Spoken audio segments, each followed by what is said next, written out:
not posing correctly for you, Carson? Yeah. No, this side. There we go.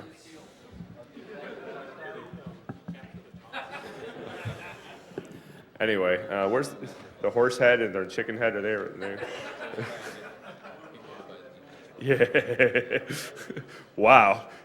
Things I don't like. I mean, I wake up and I check Twitter to see what happened the night before. Did anybody get shot or anything like that? And then I see the picture of the horse and the chicken fight in the lobby with hotel security breaking it up. I'm like, oh, that's good. Good job, guys.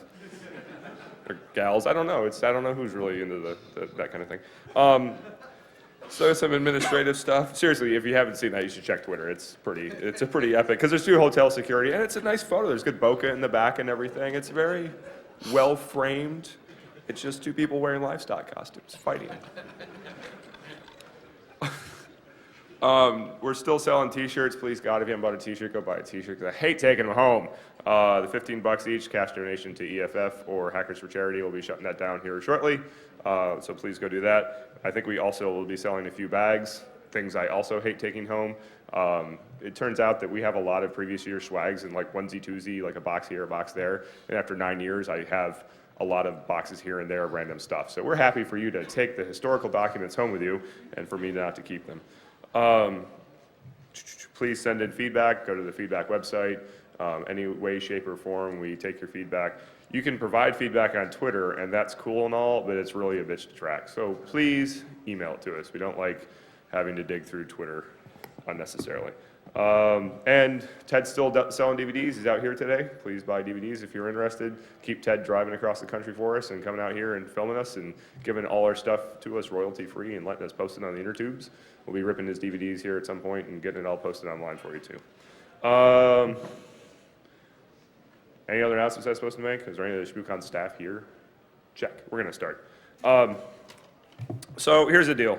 We started this idea a few years ago where when we're reviewing papers in the CFPQ, we find trends. You know, people want to talk about the same thing or similar topics. Sometimes, you know, the topic seems very, I guess, topical, current, trending, hashtag cool. And so what we decided to do a number of years ago, is take the topics that kind of all had something in common and glue them together and make a panel out of it, which in some respects is a little rude of the program committee to basically be like, hey, that was a good talk. We maybe have accepted it, but what we'd rather do is you to do something completely different. And so far, nobody's rebelled, which has been nice. I do get a little nervous when I start telling people what we'd rather have them do than what they thought they wanted to do. This year's topic, I think, is an interesting one, given especially some of the stuff that's come out in the last few weeks. We're going to talk about information sharing.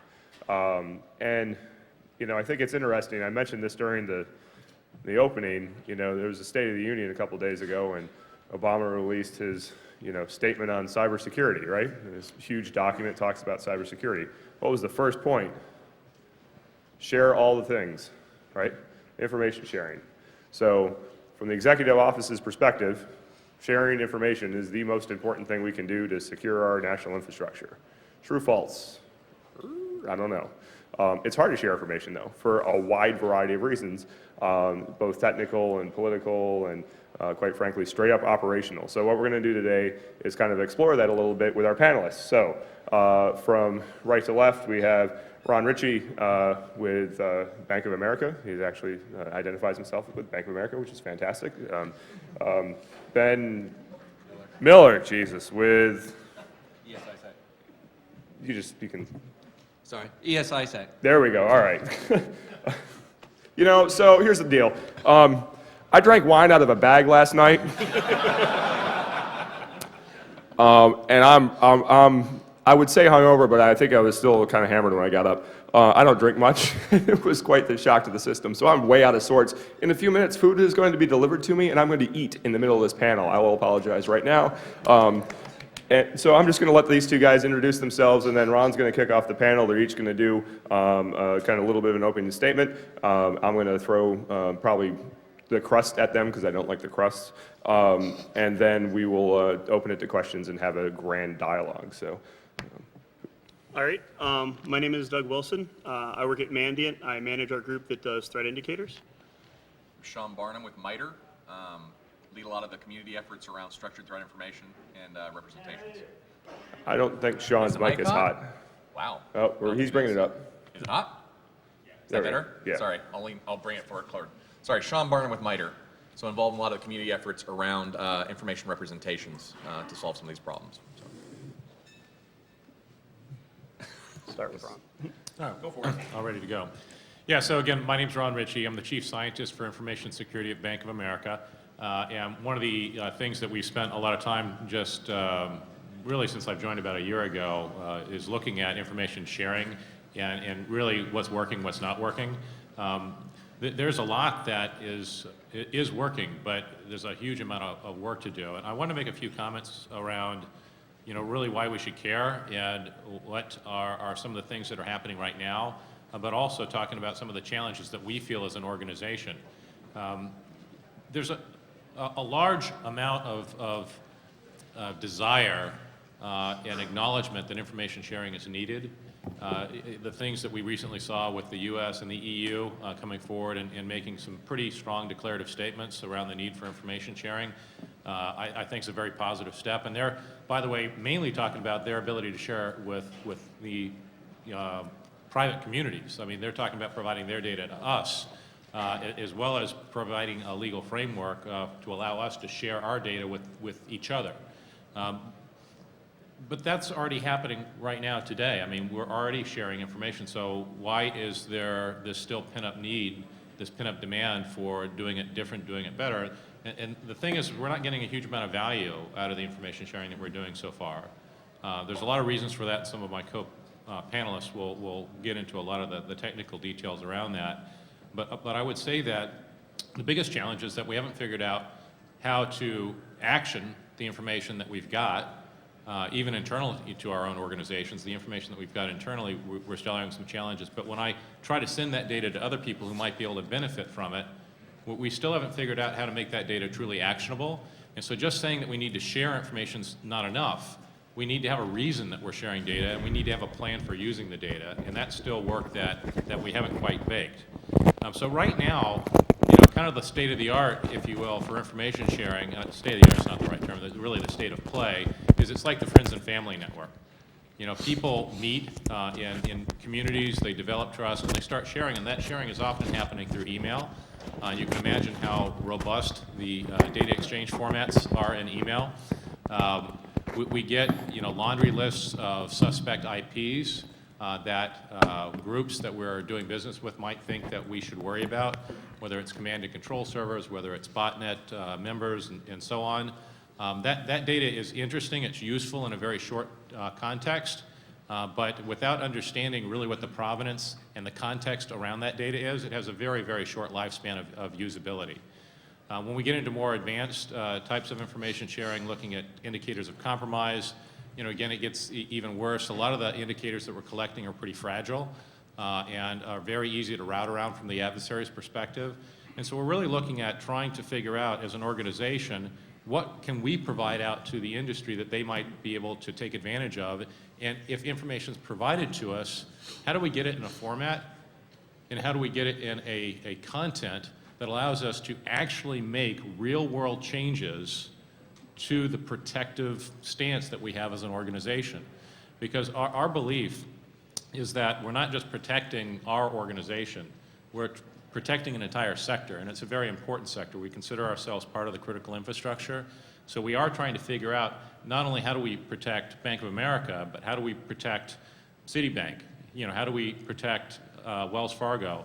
How do we protect all of the smaller banks as well that are out there? And so we are very interested in this space and very interested in seeing better information exchange, but it's got to be driven based on actionable intelligence that we have a plan to use. And so really that's our viewpoint. Thanks. So a quick note on the constitution of the panel while we switch the microphone over. The idea here is, Ron's got the viewpoint from the financial services industry. They have a relatively robust understanding of risk. They spend a lot of money on IT, and they're kind of in some regards at the pointy end of the spear when it comes to some of these problems. Ben, your background is more energy focused, the energy sector, critical infrastructure protection, but doesn't necessarily have kind of the same pointy IT capability, if you will. There's SCADA and other things floating around as they have a large trail that they have to deal with. But on the flip side, we understand the critical nature of the energy infrastructure. We have Doug, who, his organization deals with, threats and real attacks all the time, and they see this and they see the need to share. And then we've got Sean from MITRE, who's trying to wrap some structure as it sounds like Ron has indicated is needed. Now the challenge, and to everyone in the audience as you listen to the rest of the opening remarks, is we may have constructed an echo chamber on stage, right? I mean, these are all people who believe strongly, and this is something that's important, and here's the way to do it, and whatever. So be thinking critically as we go down the rows of the different viewpoints that each of these people bring to the table and how to apply it or not apply it in your enterprise. So when we get to questions, hopefully we get some good things rolling. So. Right. So I'm Ben Miller. I work for the ESISAC. And does anyone know what an ISAC is? That's actually pretty good. So an ISAC is an information sharing analysis center, which is trying to be a clearinghouse for the sector, in my case, the electricity sector, on sharing of information between the members of that industry, as well as kind of being the glue between the government as well. So we work closely with government on what they're seeing and what they're sharing with us. We distribute that to our community, and we also distribute things that's being seen in the community to the rest of the community, so everyone can learn from each other. A lot of those, I think, fall under the pretense of indicators of compromise, threat information, that sort of thing. So I'm not really an incident response person anymore. I was in a prior life. Now I consider myself a coordinator of incident response teams, a facilitator for one incident response team to talk to another that is seeing similar things and try and connect the dots at a sector level. And with that, there's certain challenges, right? So Ron mentioned the trust with friends and family. And a lot of what I'm trying to do is create trust of people who don't know each other and generate that trust to an extent where Group A will talk to Group B and has that trust enough with, that Group B will not then rat out Group A, for instance. And at the same token, there's a very diverse capability set amongst my sector. So you might have a Fortune 100 company that has a team of 12 that's doing incident response, has their SOC, and is on top of things. And then you have someone who's in rural America who is the engineer for their IT, for the electricity system, for the water system, and everything else. And he is just doing the security thing on the side during the night. So how do you create a baseline of functionality where some analyst at a network operations center can talk to that guy in an intelligent way where they can share information? And that's certainly a struggle within the sector. One of the big things to actionable information that Ron was talking about, the community in general will ask the question, say if I give them an attack that happened that included 10 indicators. One of those was an MD5, one was an IP address, a URL, a domain, etc. And they say, great, what do I do with this? So what I would recommend there is if you think of the types of data that you're dealing with, an IP address, a domain, an MD5, each of those different types has a value associated with it to you as an organization. So an MD5, if you don't have visibility into all of your executables on your network, for instance, which a lot of people don't, an MD5 is not very valuable. IP address may be valuable if you can throw it in your firewall, throw it into other systems, and you can do that analysis. So if you think of it from a visibility versus time standpoint, if you have visibility of something that happened in the past, that's great. That has a certain value. If you have visibility of something that's happening now or in the future, then that's great because then you can actually do real-time detection or real-time response. And if you have both of those, then you have a multiplier. So if there were 3 areas that I would focus on if you were to create a spreadsheet and figure out what you need to do with these types of indicators. On one axis, you have the types of indicators, and on another axis, you have all of your data sources. Your firewall, your AV, your spam quarantine, everything listed. And you figure out which one of these can I create a process around, which one of these can I issue a ticket to the NOC where they will put the IP address in a block list. But in addition to that, you also need to keep a repository of all your previous forensics investigations that you've done, right? Because then you can use your MD5. Now, forensics guys love MD5s. Everyone produces an MD5 because it's the easiest thing you could possibly do to describe that piece of malware. So use those sorts of indicators also in your investigations or your prior investigations, so you can actually answer the question, have we seen this before? Is this a known known? And at the same time, review your log. So if you receive these indicators, have you seen it before, you just didn't know it was part of this thing, as well as doing the real-time analysis, plugging into your IDS and your detection, your monitoring systems, your prevention systems, so that you have the actionable information of if the attack comes around again, or a similar attack that's using same domains or other things, that you can actually get notified immediately. And that's really, I think, where I was going to focus it. Turn it over to Doug. Actually, I think Sean was going to go next. Who's next? So I've spent most of my time the last few years working with communities, trying to tackle the technical challenges around this problem. So communities in the cyber threat intel space, so threat intel cells, CSIRT, SOCs, reversers, forensics, these kind of guys, to try and see, what are the challenges if you want to try and share stuff? How do we get through those challenges? So the challenges we're talking about are, first of all, what I refer to as the Tower of Babel problem. So if you want to actually share something with somebody else today, depending on who you want to share it with, there's hundreds to thousands of different ways to talk about that. So within any organization represents this sort of stuff one way. Each tool is representing it one way. Sensors are representing a way. Even if you're working within an existing community, such as the ESISAC or the FSISAC and those kind of things, they each have their own way of talking about this. And the reality is that the value of sharing is not simply 2 people sharing with each other. The value is any given organization sharing in multilateral. So they might be sharing with 5 different communities or sets of players. And that Tower of Babel problem becomes a real problem, that the short amount of cycles we have with analysts are spending an inordinate amount of time right now just trying to translate from the various formats and things to try and understand what they have so they can then do analysis and make decisions off of it. So number one, that's one of the big technical challenges in making things practical for exchange. Similarly, most of the stuff, as Ron said, that's getting exchanged today is being exchanged in prose. This is an email going from player to player, or a portal, or in the worst case, all caps PDFs from certain organizations that generate stuff. That kind of stuff is even harder because now you can't really automate that. Some human has to think through it, read it, determine that it's important, and then pull stuff out they care about. So automation is one of the other challenges. And then also, one of the barriers that's a political barrier to some degree that's barring sharing being more effective is typically today, because everything's conflated together, if I want to share with you the things that are going to be useful to you, in many cases I have to share things that I don't want to share. I don't want to share with you the instance of how I was breached, what the details were. I don't want to show you my sources and methods. So how do we actually deconflate those things so that we can share the indicators that are going to be valuable for you, but also not share the things we don't want to? And then lastly is once you decide what you want to share and who you want to share it with, how do you actually exchange that back and forth? As Ron said, mail is not exactly a well-scalable approach to doing that. So how do you do that kind of stuff? So a lot of the work that's been going on in the community is focused on trying to overcome those technical challenges.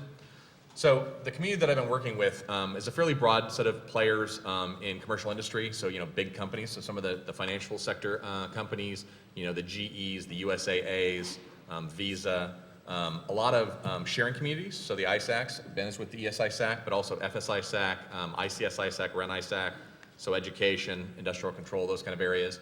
A lot of vendors in this space that are looking to align their products together with other vendors, looking to provide better service to customers for doing some of the stuff.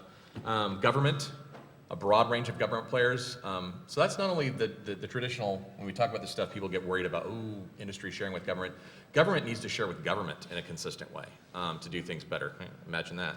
And then as the things you're seeing the last couple of weeks, is they're wanting more stuff to flow on from the high level of classification, that the government has some unique capabilities and visibility in this stuff. And they need to be able to share more stuff with commercial players. How do we do that in a consistent way so that it's actually actionable for the commercial players? So this community, and then there's international players involved too, NATO, CERT-EU, a lot of those players. So the two efforts that are around this stuff that are going on specifically for this are STIX and TAXI. STIX stands for the Structured Threat Information Expression, and I'll be spending most of the remainder of my comments talking about that. And then TAXI. TAXI stands for the Trusted Automated Exchange of Indicator Information. Yes, I know, they're cheesy acronyms. Not yet. So TAXI is, I'll just do a very brief statement of TAXI. STIX is a language for talking about cyber threat information. TAXI is a set of specifications for defining a set of services, message flows, and then binding to certain protocols, such that if we decide we want to share, how do we actually do that in an automated fashion, a trusted fashion? So TAXI is kind of a set of pipes that people can share between, and STIX is the main payload for TAXI, which is how do you actually characterize what you want to talk about. So what is STIX? You can go ahead and throw the picture up. I'm not going to go too far down this rabbit hole, obviously, in the opening comments. There's more stuff we can dig into, or you can go dig into, or happy to answer more questions offline. But STIX is it has scaling problem. Yeah, that one's okay. Look at there. That's what you get on Sundays, all right? Yeah. So STIX is a language for characterizing cyber threat information. It's not a program. It's not telling you what you should share, who you should share with. It's not a system. It's not a repository. It's not the global threat repository. It's not the government sucking up your data. It is merely a language that says if you want to talk with each other about cyber threat information, how do you do it in a consistent way so you're talking apples to apples? And this diagram is the overall architecture for STIX as it exists right now, which the reason I'm going to just show it up here so you can see visually kind of the way that the community is thinking about this. So when we say cyber threat information, what does that mean? Because it means when you say information sharing, that's about the most ambiguous term you can use. What kind of information are you sharing with who, how? This is scoping the problem a little bit more. So when we talk about cyber threat information, we're talking about things like observables, which are traditionally the kind of stuff that Ben was talking about. Hey, IP addresses and URLs and domains and file hashes. In this case, it's going much beyond that. It's also describing everything from systems and processes and mutexes and network flows and connections and all the kinds of things you want to do, things that are observable in the cyber domain. And here, going beyond the static, not just those things, but also actions and events and how they correlate. In fact, you can express the composite type things that were discussed as being missing. Those simple things are really easy for the adversary to get around. How do we get more meaningful things? It can describe both instances, so I saw exactly this, or patterns, the things you might want to look for. And those patterns really become the basis of the indicator construct within STIX, which is you might want to look for this kind of a thing, but not just in the traditional fashion of here's an IP watch list, what the hell does it mean? How do we assign context to it? When you see this, it might indicate that this adversary behavior is going on, this TTP. You can define the time window, you can define what to do about it. You can actually, in the construct in STIX, you can pass proprietary representations. So if you're passing an indicator using the Cybox, which is the observable construct here, you can also pass along, OpenIOC, because you use mirror in your back end. You want to pump that stuff in. You can pass along snort rules for stuff. You can pass across Yara rules or oval checks, that kind of stuff. Also incidents, which is a pretty obvious one here. It basically provides a context and a construct for capturing information around incidents using the same underlying representations and architecture and information things so that all this stuff can hook together. All the different buckets on this architecture are separable. You can deal with each one, but they're also tied together. If you want to use any set of them, you can. TTP allows you to describe things like behaviors, attacker actions as attack patterns, malware characterization, exploits, resources as far as tools or infrastructure being used, victim targeting, who are they going after, specific organizations, types of organizations, people. Exploit targets is a construct that captures the things about us that are being targeted, vulnerabilities, weaknesses, configurations, these sorts of things. Courses of action allows you to define courses of action, whether those are remedial against things that we know about ourselves or in response to incidents. Threat actors gives a construct for characterizing who the players are that the adversaries we're talking about, individuals, organizations, relationships between those. Maybe you have incomplete information, you don't know who it is, but you have some information about them, and over time you can evolve better attribution. And then lastly, campaigns, which is a meta-construct about sets of incidents or sets of TTP that were observed, believed to be the same threat actors playing for some purpose. So you can start to bring these things together.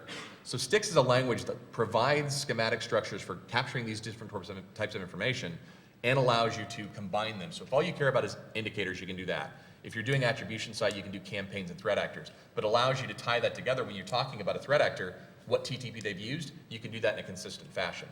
And so it's not only providing an overall, somebody who's looking whole picture, but it allows you to tie together the people that are doing malware reversing with the people that are doing forensics, with the people that are doing attribution, with the people that are doing SOCs and operational stuff that need to put this in play. How do we let those players talk in the same language? So that's as far as I'll go down the hall. But really, overall, the goal of this effort to do this kind of stuff is targeted at those challenges I was talking about. So, providing a common language so we can overcome the Tower of Babel. So when people are talking about this stuff, when you have stuff coming in from multiple places, how do you represent it in one way such that you can do synthesis? So you can do further analysis, you can have interoperability between tools, and so that you can exchange information to people in a way that they're going to understand. And then how do we allow that structured representation of these things to enable better automation, to be able to deconflate and be able to share just an indicator without sharing the incident information, these sorts of things. So overall, really, I encourage you, if this is something that fits into what you do, please check it out. We're happy to answer questions on the panel here too, but please go check it out. A good starting point is sticks.mitre.org. There's white papers, there's hooks to the actual stuff. There's also GitHub sites. But overall, our goal, so my goal in working with this community, is the value of the stuff that we're doing is completely relevant, or is directed by the amount of input we get. So we'd love to have your perspectives, not just for you to use this stuff, but please give us your perspectives on which things you think are valuable, where the gaps are, so we can refine this stuff and make it more valuable. Sean? Douglas? Do you mind to use the podium? Or? No, you can use the podium. You can even drop my picture. I feel I can't see like half of the room. It's And, it's not. Plus, this has been surprisingly unranty for Shmoocon, so I need to change that. Thank you. All right, so my name is Doug. I work for Mandiant. We got together a little ahead of time because we realized that we often speak about a lot of the same things, so we kind of diced up the areas of what we were going to talk about today, because we didn't want to tell you the same thing 4 times over. At Mandiant, we've used some of the things you've heard up here internally to power our business process for years. I'm not going to bore you about that, though. I will do our plug, OpenIOC, which Sean mentioned. That's sort of our standard for depicting indicators of compromise. I'll stop there. You can Google it. When we were putting this panel together, though, we talked about this, and so we've got a very large financial organization with lots of resources. We have an information sharing organization between a lot of big companies. We have a professional services organization that really highly focuses on security and does this every day. And we have a federally funded think tank. Bruce is like, why would most people at Shmoocon care? Like, seriously, I expect this to be his first question, so I'm gonna forestall it. He challenged me. He's like, show me why this matters to like the average hacker. I especially want to call out, he's probably like passed out somewhere, the guy who during the Friday night panel, when they mentioned defense, he's like, defense sucks! I'm like, is that guy here still? Anyone? No, darn. All right, so the thing is, our attitude in this industry about defense is really defeatist. Everything's broken, right? So we can just pick up our ball and go home, or we can try and manage that stuff. And honestly, I've looked at a lot of ways. I did application security for a while. I did OWASP. I was saying, SQL injection. Let's protect against SQL injection. We're still doing 12 years later. In a lot of ways, defense is hard. Defense is really hard. And I'm not going to spend my time ranting on that either. But I think that what we have assembled here is something that changes that the math equation has always been way in favor of the attacker. There's too many attackers, too many easy ways, not enough defenders, yada, yada. We're starting to talk about something here that actually changes the equation when we do information sharing. And so honestly, I don't think we have to accept the status quo. I think we can manage what we've got here, and by starting to share information amongst each other, we can actually change how we do security. The guy who's there is probably shouting, defense sucks. This whole attack is sexy. Attack is passé. It's not a 0 day anymore, it's an every day, as we've taken to call them around the office, because they're not new. You just have them, you accept that they're there. I think much like somebody who, there's still some reverse engineers and people out there and people who pull stuff apart and find crazy exploits. They are badass. I will never be them.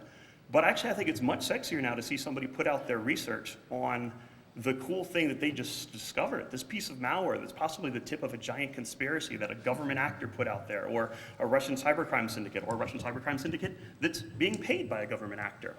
That to me is what the new sexy should be. It's not like, hey, I found a new exploit. It's like, holy cow, I found this piece of malware, and look at all the stuff that's behind it. Look at all these things that are doing, and by sharing that information, I'm helping everybody here do something about that. So, I think we sort of need to do 2 things in the more hacker community side of things. I think we need to make more accessible tools, and we need to try and adjust some attitude, which is hard with this crowd. So bear with me. So there are standards. There's, Sean has a pile of XML. I've got a pile of XML. Various other people have piles of XML. None of us are right yet. We're still figuring this out. But we are seeing value when you standardize how you communicate. And it's interesting because, like a lot of computer science things, this is a problem that has been solved before in other arenas. When you start mapping it back, you're like, oh, duh. I mean, these are people, I'm assuming a lot of you work with code every day. If you were trying to write programs, you didn't have standardized references, libraries, APIs, how would you communicate with other people? We're just asking you to do the same thing with threat intelligence right now. And so a lot of people are like, oh, it's confusing, it's hard, you don't have good reference out there. We're trying, we're building this stuff, we're putting stuff on websites, we're sharing it, we're making out there, we're writing better documentation. Ours is not the best right now, I'm trying to fix that. But realistically, when you're out there exploring the space of trying to find stuff out, trying to do this new research, and again, to me, looking at the bad stuff you found in a box is much more exciting than, yes, I can find a way to break Windows, Adobe, Java, the list just kind of goes on and on. We know that. Someone else will do it tomorrow. Someone else will do it the next day. Find a really cool way to defend. There you go. That would be cool. And then find a way to communicate. That's awesome.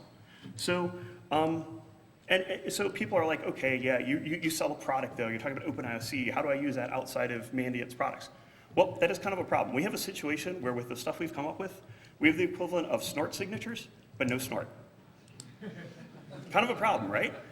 And everyone's like, well, you're a vendor. You sell a product. Yeah, we sell a product, use IOCs in our product, and that product really is what scales us across an enterprise. But you know what? The internal thinking that we've done, and a lot of what we do before it gets pushed into product, and the product developers and all this timeline get it, we're sitting there with some of the free tools we've got and Python scripts. Like, that's how we do our thinking internally when we prototype new things.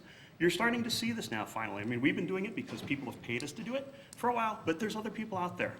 End of last year, there's this guy, make sure I get his name right, Jeff Briner, presented this thing at EnergySec, this thing called PyIOC. It took our open standard and nothing else related with Mandiant, and he was checking Windows boxes in his enterprise for indicators of compromise. Completely open source thing. A bunch of other people out there have basically started publishing stuff. Here's our malware reports, here's our various other things. They do all the analysis, and then they just drop a file in one of the standardized formats. Some of them are using IOC, some of them are using other stuff. But it's just one extra step of work. But if you're somebody who ingests that standardized format instead of having to read through the PDF or the document, all this other stuff, you can pick up that file, you can hand it to a computer, and the computer can know what it's doing without having to worry about translation or transcription or confusion between what people are saying. And you're seeing this out there. Alien Vault, if anyone's familiar with them and their malware bulletins, they drop stuff out there. ForensicsArtifacts.com has started doing this. Again, to me, this is something that people who do computers should understand the value as a standardized way of communicating and explore it, learn about it, put out a little bit of effort, and start doing that when you do defensive research, and share your communications in that manner. So the attitude thing. Two problems I see in that. There's this attitude of, it's all of the big companies, corporations, money, government, the little guy can't contribute. And also, large entities are always out to get you, which may be a risky statement with this crowd. These days, so much of your data is out there, so many things are crowdsourced, and everyone's like, oh, I don't want to share my information to this person because it's got security implications and risk. I know it's a bad word, but you use antivirus, right? Who's getting an antivirus subscription from a centralized antivirus vendor? Who's getting an anti-spam service that has a centralized intelligence feed of anti-spam? Who's using an IDS or an IPS that subscribes to things like snort signatures or other dynamically updated stuff? This is all exchange of threat information. It's just, we're looking at a much more complicated picture now where we're trying to put the whole process of incident response and managed incident response into a threat feed. That's really complicated. We're not going to get there overnight.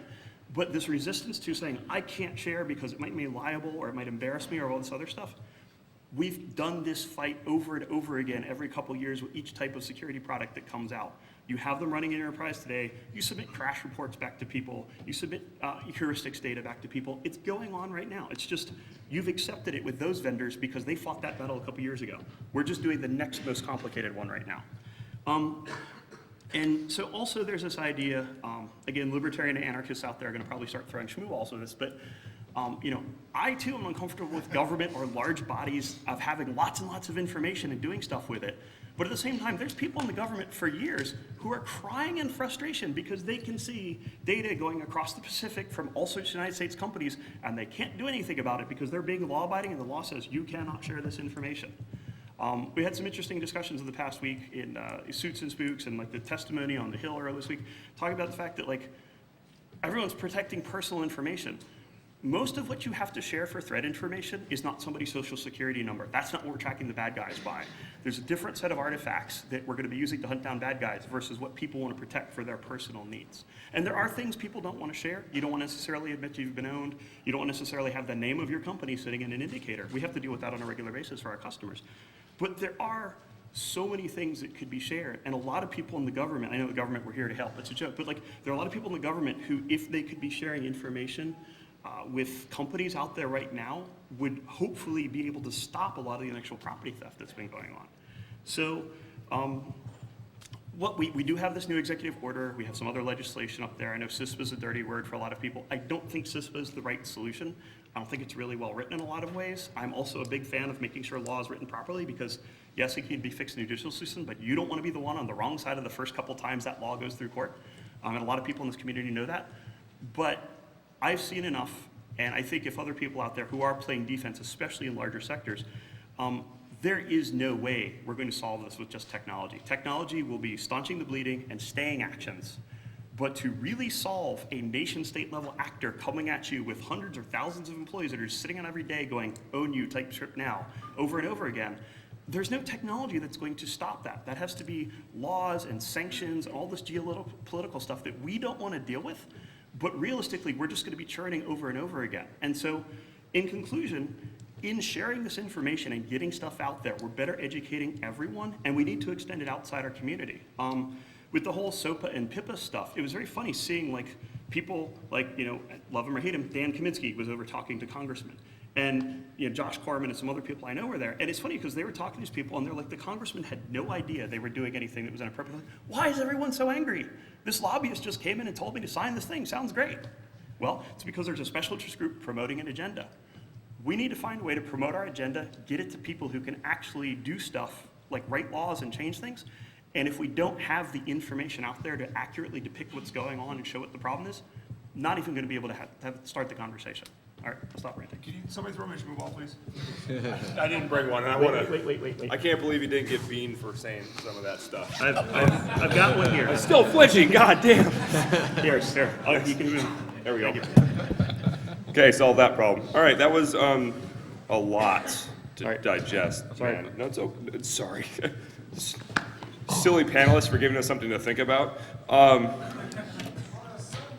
On a Sunday, yeah, exactly. A hungover day.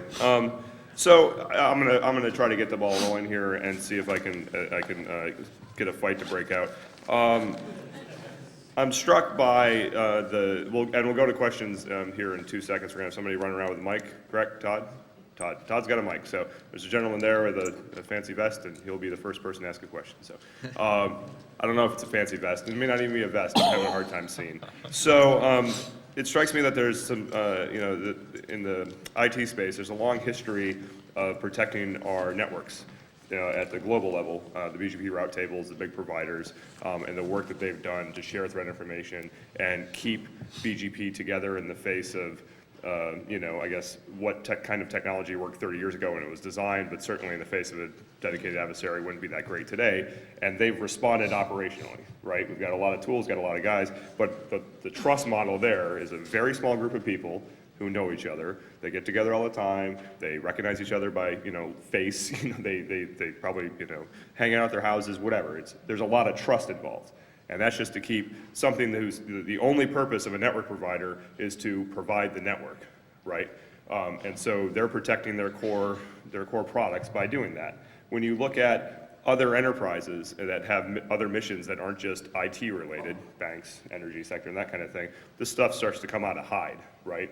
It's a tax that you have to pay to participate in. There's way more actors. As you point out, you got people in Peoria, who are maintaining everything and plowing the roads. Right. And at the same time, you've got massive energy consortiums, and they're trying to somehow share information. So I guess, what's the path to go from something that like, Nanog and some of these, informal network sharing things where there's a lot of trust and we're willing to share, just setting standards and saying, hey, there's a structured way to give away the keys to your kingdom. a cynical way to look at it, but I mean, that's how a lot of people are going to view it, especially at an executive level. You get people who might buy into this wholeheartedly, and some people would be staunchly against it. What's the value proposition for sharing information, especially given the speed at which these attacks happen, and that some of this information is a trailing indicator of an attack, vice actually making a more defensible network? And I know you'll argue with that, but really, why would I even want to share information? Does it really make me more secure, or is it just spending money? I mean, the point's already been made, but I'll hammer it here for a second. It's about the economics of attack. And right now, we are in a world where they get to hurt us repeatedly across our sector, and we just take it. And if there's a way for us to figure out how to get hurt on one side and then fix the rest of it before it can hurt us again, that's a smarter way of doing business. I mean, we do it in all sorts of other pursuits. I mean, in the health arena, you know, if we have a West Nile outbreak, it's not like the community just goes, oh, well, that sucks for us.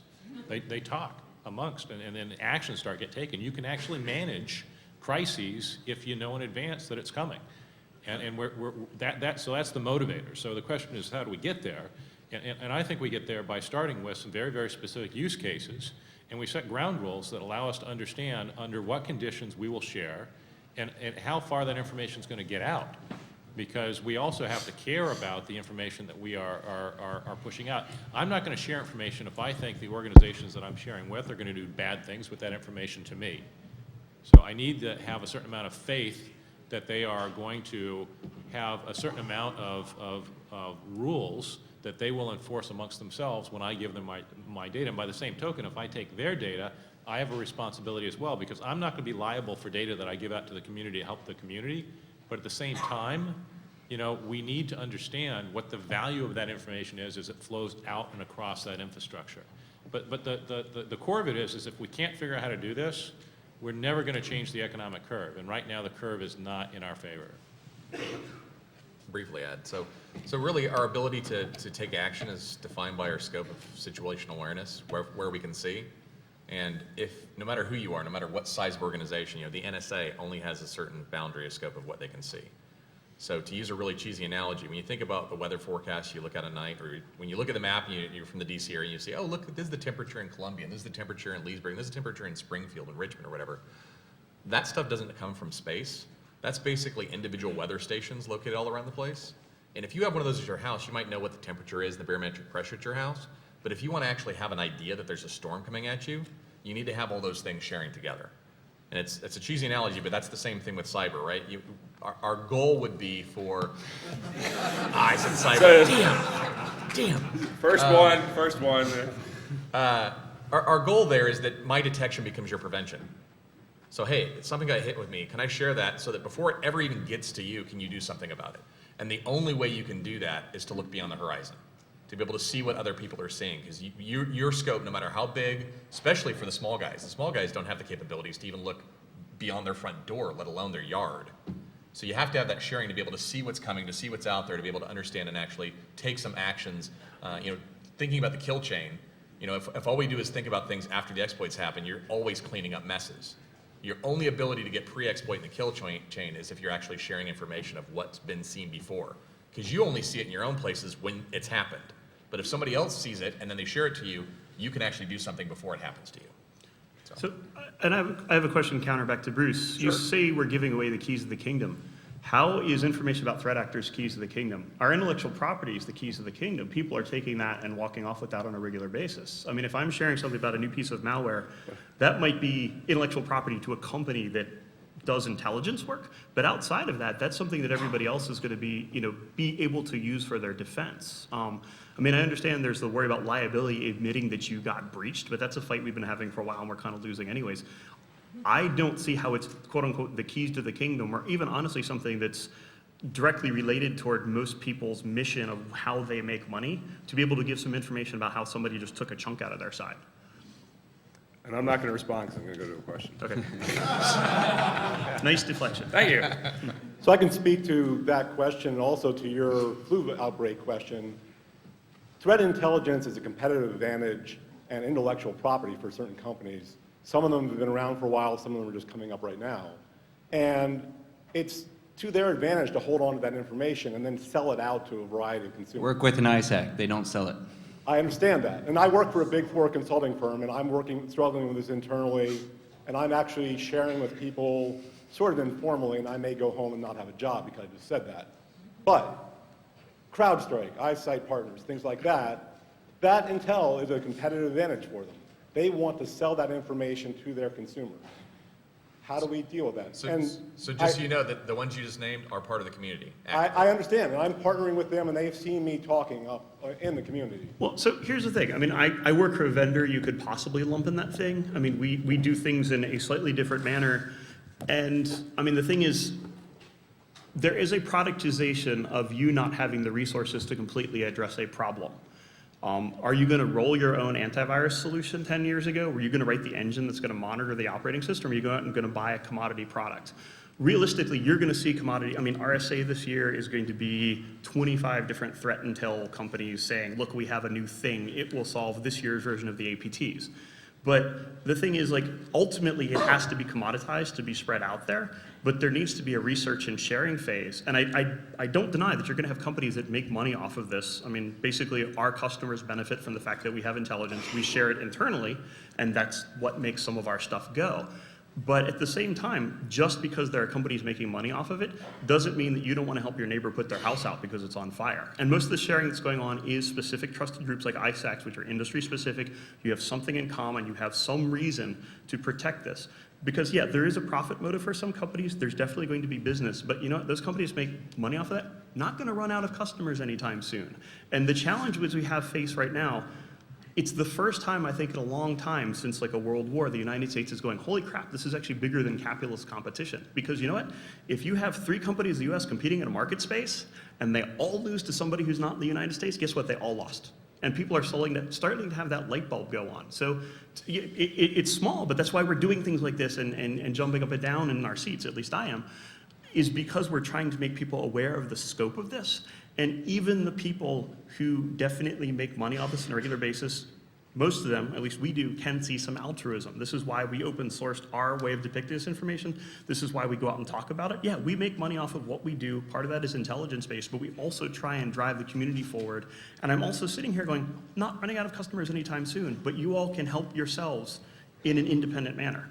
So I guess there's a question about the difference in the model between a peer-to-peer sharing of information amongst community members, and I'll define it in this case for people who don't stand to make a buck, the people actually who are suffering, the individual organizations that are being hacked into and things, vice a centralized brokered model where, you know, you mentioned AV, oh, you said your AV, you know, I got hit by a virus, I sent it to my AV company, I got hit by something else, I sent it to my IDS company or my spam company or whatever. Well, it's a company you have a formal contractual relationship with, right? And that provides legal top cover and all kinds of other protection versus all singing kumbaya by exchanging XML documents in the open, right? You know, it's I think nice to think that that could work. But I mean, do you really see a model where it's peer-to-peer and people just share information in absentia of the people, the middleman making a buck and brokering and providing legal top cover? It happens now, it just happens inofficially. That's what the ISECs and the DICE do. Well, can you scale it? Well, the ISECs have to, though. Yeah. I mean, But- like, and- critical That's my infrastructure, job. like, it's exactly it. That's his job. When you talk to medium-sized companies who are just, they do other things, and they don't run power plants, and they don't build cars, you know, they're not as important. Well, I mean, for example, you had Bro IDS mentioned here earlier this morning. You had to talk about that. There are open source projects which are easily consumable to help people with security. That's why I'm saying there needs to sort of be a snort for indicators of compromise, because there are going to be smaller organizations that need to be able to consume this data. I mean, so I think that you do have several different models. Some of them are going to work really well for corporations that want to make money. Some of them are not going to be able to partake of that. But if you have people generating actionable intel and you build a variety of things from a very high-end Cadillac, costs a lot of money product to something that's open source and you can just stand it up, everyone in there can benefit from having that in a standardized format. I mean, did you want to say something? Yes, so there's the problem of consuming the data, which is a big tool-based, procedural-based, just it covers everything. But you also have the question of do the companies even action the information because do they know what it is? Do they know that MD5 is actually linked to something of a broader context, right? So what I try and focus on the ISAC is to try and provide that additional context. So an MD5, has that been seen before? Yes, it has been seen before in these sectors, and it also has these other indicators attached. You probably want to look for these other indicators. The value add is not the data, it's trying to generate context and other information out of that. So I thought the question was really more focused on, this commercial model that you've got all these people who are going to be making money by aggregating, collecting and aggregating and then publishing this data. And I think that's fine. The problem from an organization like ours is that, how do you evaluate all these different data sources, and how do you figure out which ones are actually bringing you value? There's a certain sense that well, wait a second, I just got a bunch of indicators of compromise from these guys. Didn't we submit those? I mean, so, I think that we need to keep these organizations honest, which means that we have to have a way of fairly evaluating them and really what kind of impact they're actually having and helping us protect our networks. But we also need to make sure that this information gets into standard formats so that I don't get locked into a particular vendor based on the regular type of technology encumbrances. We really need to deal with the data. If they're bringing me good data that I can take good intelligent actions from, I'm happy to pay. But I just don't want to pay for data I'm giving them, and I don't want to have to bring on a fifth or a sixth vendor just to get to 1 more 9 of performance. Question? So my question would be, I feel like if you get into this information sharing model, there's going to be pressure for it to get really big and a lot of people participating in the sharing. How do you plan to keep, with how agile attackers are, how do you plan to keep them from getting eyes into the information that you're sharing, seeing how you've identified how they're attacking you, and making changes to their attack model before anyone who you're sharing the information with can implement your protections, and then also coming back on you because they now understand how you defended against them? Just use fax machines for sharing. Yeah, but I mean, if you get really big and you have a lot of people participating, it can be So the awfully data hard. has a certain value, which I think is what we've been talking about, and how do you protect that information, and how do you protect an analyst who isn't necessarily treating that information as he should?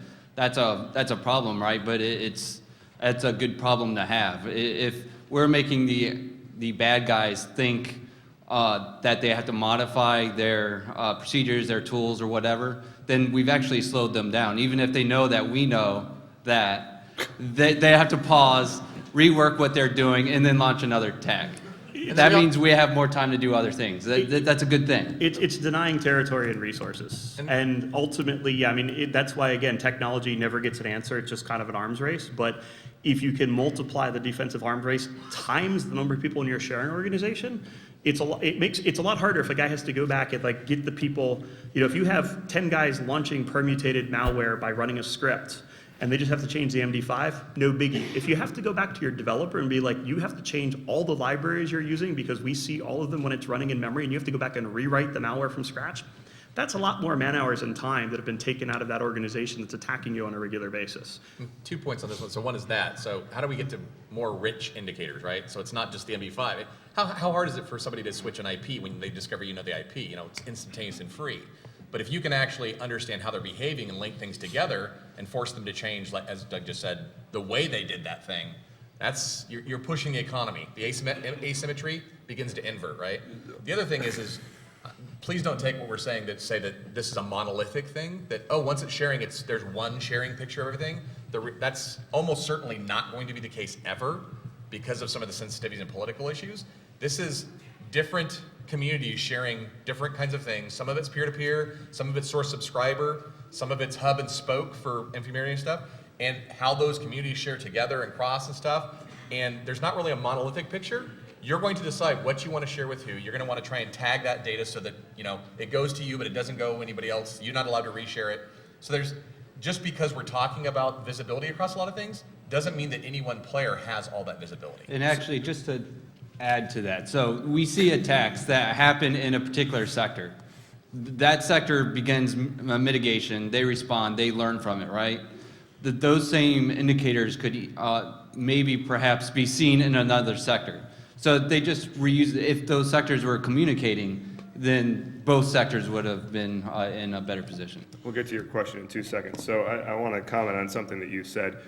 You indicate if we could just share more robust indicators beyond just, IP addresses and things, and we start to respond to actions, then we can make their life difficult. Well, responding to actions on the enterprise is much more difficult than responding to an IP. It's the same problem. When, I fight against or on a network that's active intrusion going on, and I have to deal with their TTP at that time, it takes a lot of effort to readjust architecture, to change product, to do whatever it is to address that TTP. And while it's expensive for them to adjust their TTP, based on my defenses, it's really expensive for me to adjust my business on the fly to do something differently to defend against an action. So sharing that abstract information, from my eyes, just gives me more frickin' work to do, right? But like it's so much more that I have to do, and I have other things I need to do, like run the business. But if you have, and this is something most people don't have, but if you have a mature incident response capability that's powered by intelligence.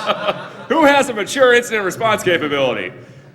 And we're not saying that Good, that was 1% for those So here's the thing, we're not there yet, but you could go back to when spam was destroying everybody's internet years ago, and you're like, oh, this is a horrible problem, we'll never be able to solve it. We're several years out from somebody having incident responder in a box. Eventually someone will have it 5 years from now, and we'll be on to whatever the next problem is. This is the ugly sausage making start. Incident responder in a box. This is the ugly sausage making start now that we're at. I think that's called But a if we- department, slave labor. I don't think that that's a solvable, automatable. I'll check back with you in 5 years. Excellent. So the other thing, you're I want to talking see the about what it's product. forcing us to change from a defensive perspective. The stuff's going on today, right? It's just a matter of whether you know it's going on. And so when we're talking about more robust indicators, we're saying visibility of seeing those things that are going on to force them to change stuff. That's not increasing anything of what's actually happening necessarily. It's just increasing our ability to do something about it. Fair enough. Right? Results drive investment. And if you have better data that people can use to create better programs, that's going to drive investment in better, SOCs. It's better incident response. If you don't have that data, it's really hard to make the case to increase those teams. That's fair. All right, question.